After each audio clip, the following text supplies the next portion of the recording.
Hi fam, and welcome back to my channel. My name is Vuvu and this is Vuvu Vena Reads. Excuse my hair if it's looking a little bit crazy.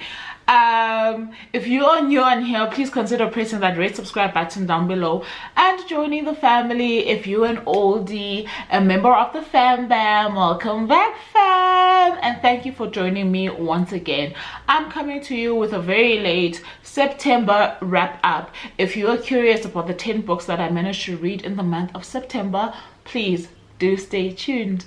So Vena _reads is an amazing book reviewer, also YouTuber. She reviews books on YouTube, and if I'm not mistaken, she also has a blog as well. So please, if for your connection with literature, get in touch with or follow at VUVUVENA_reads. She is based in South Africa, and I think it is also extremely important to follow literary content creators who are based outside of the West and in continental Africa, because they do a really good job of bridging the gap. We appreciate you, Vuvu, for bringing us Turning Pages and for bringing us your BookTube channel. You know, this is a chance for people to actually see some people that I really enjoy. Please consider pressing the red subscribe button down below, and if you are returning, welcome back fam. Vuvu, you're amazing. Thank you so much for your time. So I read 10 books in the month of September. We're gonna start with this bad boy over here on my Kindle. I managed to read All the Devils by Caitlin Wilson, and this I got from thought I hurt the puppet. Okay, this I got from NetGalley. I'm gonna put a picture somewhere here for you guys because this is not what the cover looks like. I got this from NetGalley as an ARC to review, and in this one we follow Andromeda, aka Andy, whose sister has just passed away, and on the day of the funeral, Andromeda realizes that Violet does not look like the Violet that she grew up with. This is her older sister, and she had recently been enrolled in a prestigious boarding school through the funds of her grandparents, who are pretty wealthy.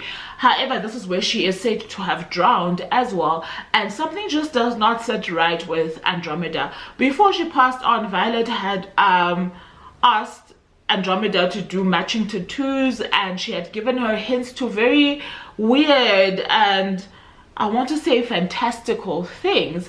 And in her assessing her sister's body on the day of the funeral, she realizes that something is missing. Where are the matching tattoos? This person does not look like the person that I last saw, and the last time they saw each other, they were not in the best of terms. Anyway, she just concludes that in fact her sister's not dead, and she's gonna get to the bottom of this. So this one has been hyped as a if you like this, you like that. So it's a if you like Wednesday, the series on Netflix, you will like All the Devils by Caitlin Wilson. So off Andromeda goes to this prestigious boarding school after convincing her grandparents to enroll her there as well. Little do they know that she's there to only just figure out what it is that actually happened to her sister. While she's there, she gets met with all sorts of I want to say the darker side of fantastical things, right? She teams up with a new boy at the school whose name is Jay, who later comes to reveal to Andy that he lost a relative in a similar manner. And they together discover that there is a cult of very wealthy kids on this campus that has been occurring for centuries on end. And the main push of this cult is that everybody wants power, magic, money, and immortality. So where Andy fits into this is the puzzle that they try to solve while other things are happening around them, and them being the kind of, I won't call them vigilantes, but the kind of heroes of the story have to make life worthwhile for or rescue the victims that they come across. What Andy discovers, however, about Violet in the course of all of this is not what she had set out to discover.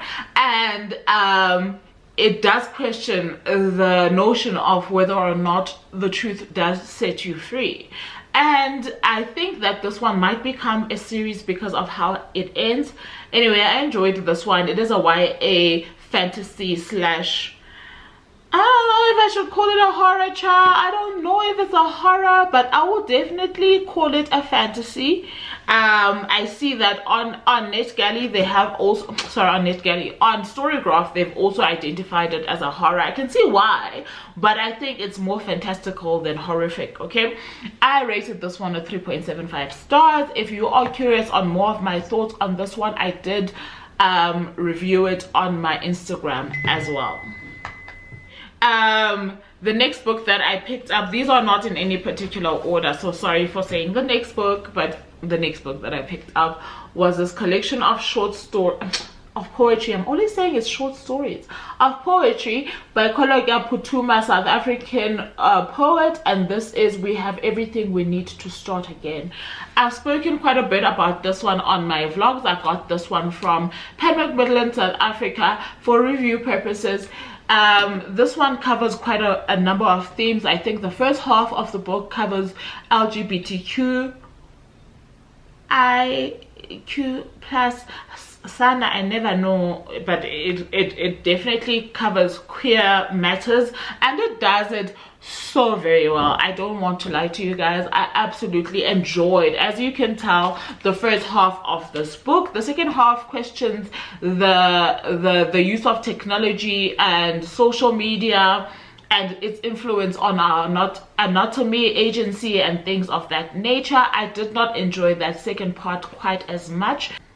I battled to review poetry, and I thought I was actually going to write out a review on this one until I got stuck. However, this does also count as a review, so if you are somebody who's curious in those kind of topics in poetry form, or who kind of like has an internal dialogue or discourse with themselves regarding this kind of topic, especially maybe if you are somebody who has a battle with social media and its place in your life, I think you may enjoy this one. I ended up rating this one at 3.25. And the next book I picked up was the last book in the Kingdom of Lies series, which is A Queen This Fierce and Deadly by Stacia Stark. This one, as you know, was part of a series that I was listening to on Everand, and book 4 is this one, which is the last book in the series. I absolutely enjoyed the series, and I think that for anyone who's a fan of Akatar, who loves the Fae world, who loves the politics of the Fae world, and who just loves an underdog and a female, strong female lead character, as well as, you know, some little bit of spice, some romance, some like ooh-ahs while you're reading your fantasy, this one might be right up your alley. Sorry, I didn't mention that I ended up rating A Queen This Fierce and Deadly a 4.5 stars. I ended up listening to A Good Girl's Guide to Murder as well on Everand, because I thought I was gonna get into the Netflix series. Spoiler alert, I did not like the Netflix series, so I did not finish it. However, I enjoyed A Good Girl's Guide to Murder, the audio version, because of just the dynamics in the way that it was recorded. So I absolutely love the fact that when she's recording her research, you can hear that she's recording her research when she's typing, when she's on a call, when she's replaying the things that she's recorded. The multimedia version of how they play around with that on audio is so very well done. It's so very well done, and I absolutely enjoyed that. However, I felt like this for me played out like a podcast. I am very much into a crime podcast, and I do realize that this is for a younger market, so I did miss some of the, I want to say gory, but not gory, but the goriness of a true crime podcast. However, I will say that as my first Holly Jackson book, it was really not that bad, but it's not something that I can continue with. I tried to listen to the second book in the series, and it was just not gelling with me, so I've put that aside. Maybe one day I'll pick it up again. However, it was worth my while. I ended up giving it a 4 stars.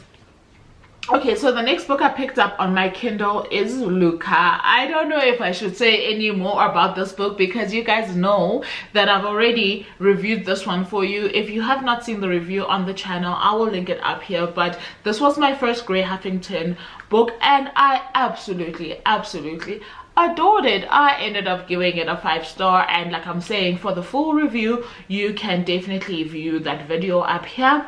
I did get this one off Kindle Unlimited. It is book 1 of the Eisenberg Effect series, where I suppose we are following the love lives of the Eisenberg siblings. So I haven't hopped onto the second book as yet, but trust me, it's waiting for me on the library. So I'm definitely excited for that one, and I absolutely love being introduced to a new author and loving what they have to give. So if you are somebody who's feeling like a cozy romance, grown girl romance, I suppose grown guy as well, do head over and check out Grey Huffington. This is the only book I've read by her, so this is the one that I can confidently recommend to you. Absolutely loved what she did with the story. The next book that I picked up, this one is an ARC copy, so this is not what the cover looks like, but this is Sleep Like Death by Kaylin Bayron. This one came out in June this year, and if you know anything about Kaylin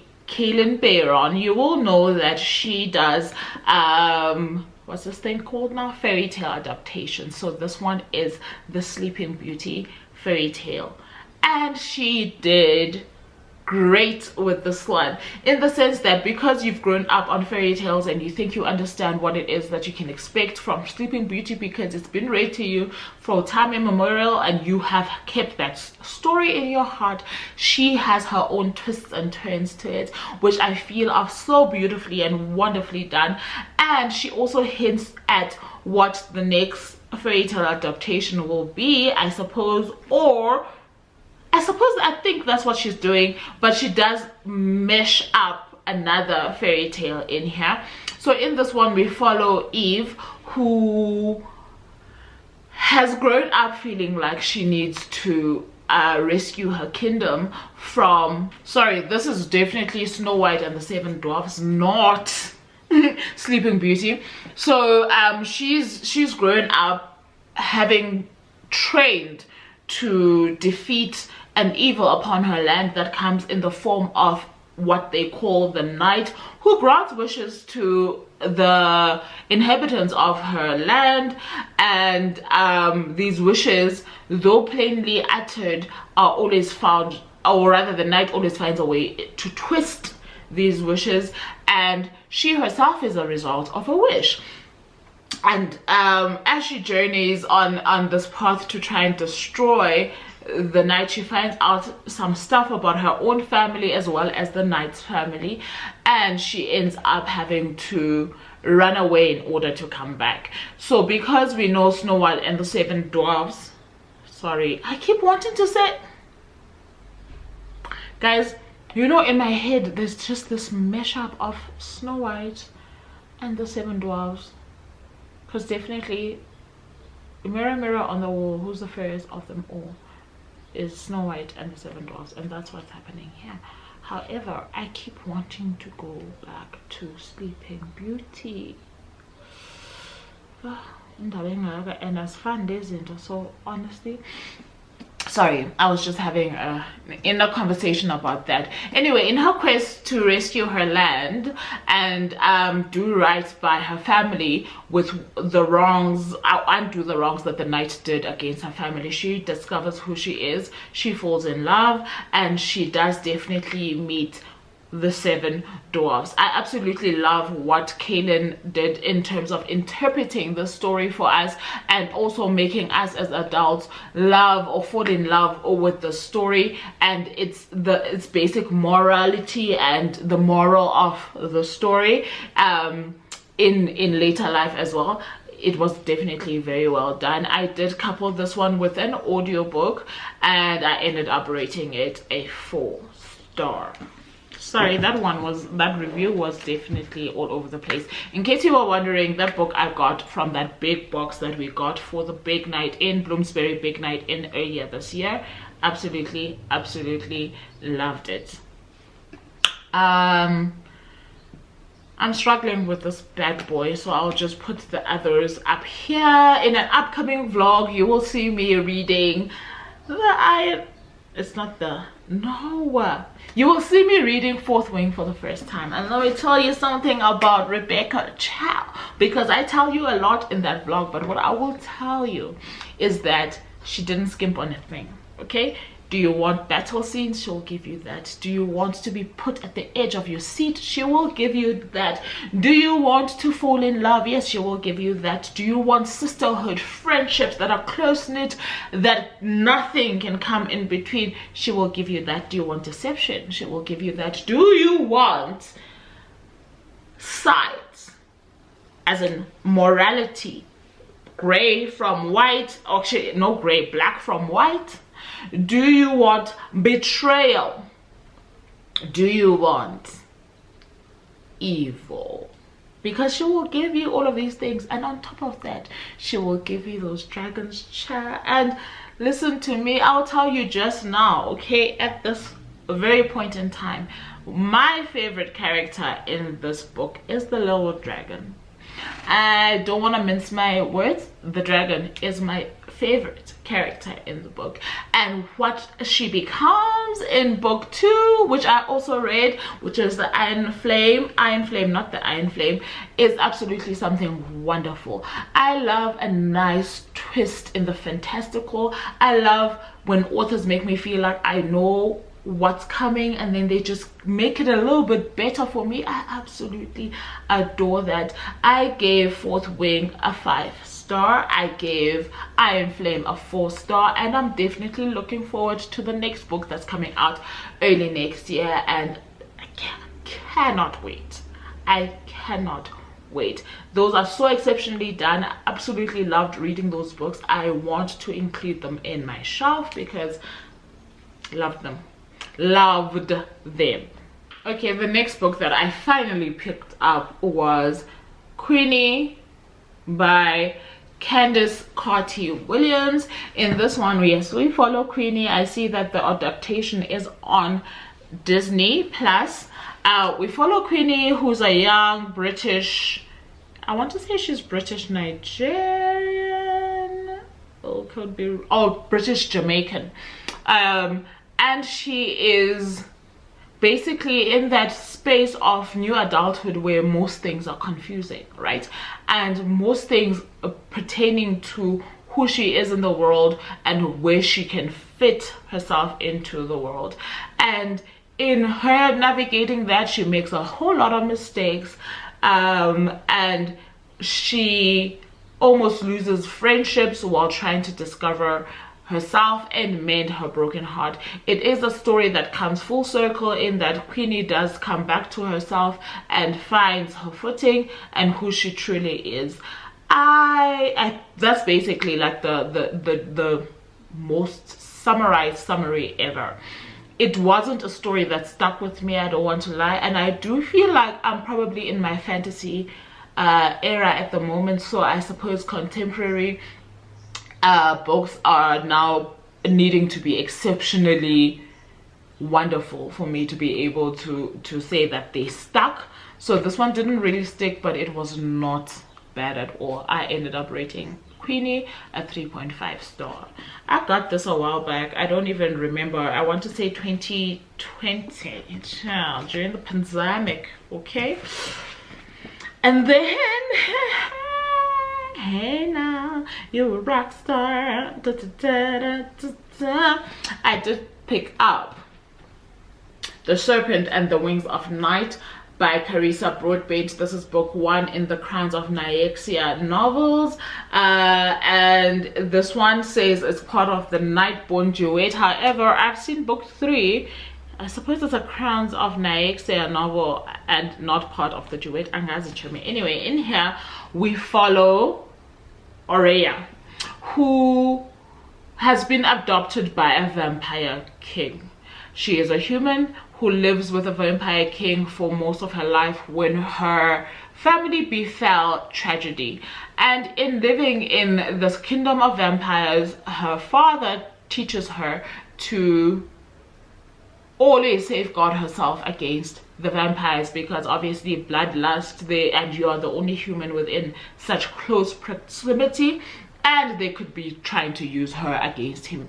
The father adores her child. However, you can sense from the start that there are some secrets that are being held in the story, especially hidden from the human.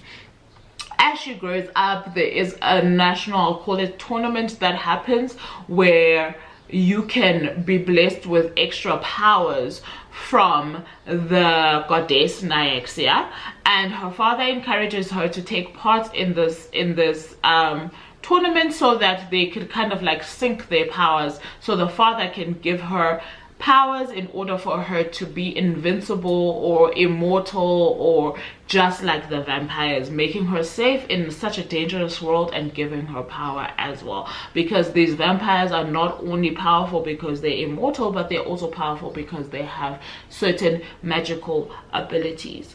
So she enters.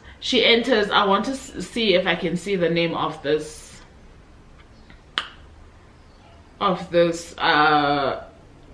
yes, it's called the Kijari of this tournament. She enters the Kijari, and there she meets a vampire called Rain, and this vampire called Rain kind of turns her world upside down and the right side up. And from when they meet, the story then becomes about her and Rain. Rain is kind of belongs to what seems to be an outcast community, a bunch of rebels from whom the kingdom was stolen to put Aurea's father in charge for the past 100 or more years, right?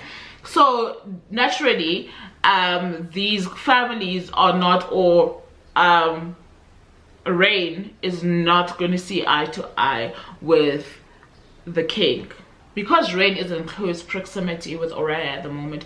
He gives the opportunity to, yes, get to know her better as herself and not as the human stepdaughter or adopted daughter of a vampire king, but as who she is. And that process of him learning her and her learning herself is so well done by Carissa. But during that process, Aurea discovers a few things about her father and about herself, and she is endeared to this man whom she trusts until the very end. But at the end, okay, at the end of it all, it's a capital B for betrayal, and how that B for betrayal plays out and leads into book 2 is something that was so well done. So well done. So if you're somebody who enjoyed the Hunger Games but you just wanted something more beastly, some magic, some structures that had their own minds in terms of structures, I'm talking about houses, and a person basically who just didn't know their power being put in the middle of it all, this one is for you. The romance is romancing, the spice, though very low, is still spicing, because it gives you that slow burn that when it finally happens, you're like, this is perfect. And then when your heart gets snatched out of your chest, you're like, oh my god, I can't. And then somehow it seems like your heart will mend again, but you're like, Kanjani, how come and how dare? And if you're somebody who's looking for that kind of drama chat, this will be it for you. I got my copy from Pan Macmillan for review purposes, and I absolutely loved what Carissa Broadbent did with this. I ended up giving it a 5-star. So that brings me to the end of my 10 books for September. And if you have read any of these or looking to read any of these, please do let me know in the comment section without spoiling, obviously. And if you have enjoyed this video and have made it up to this far, please give me the wrap-up stack, the stack of books that you'll probably see also on my title for this video. And until next time, I truly do love you guys for choosing me. Bye for now.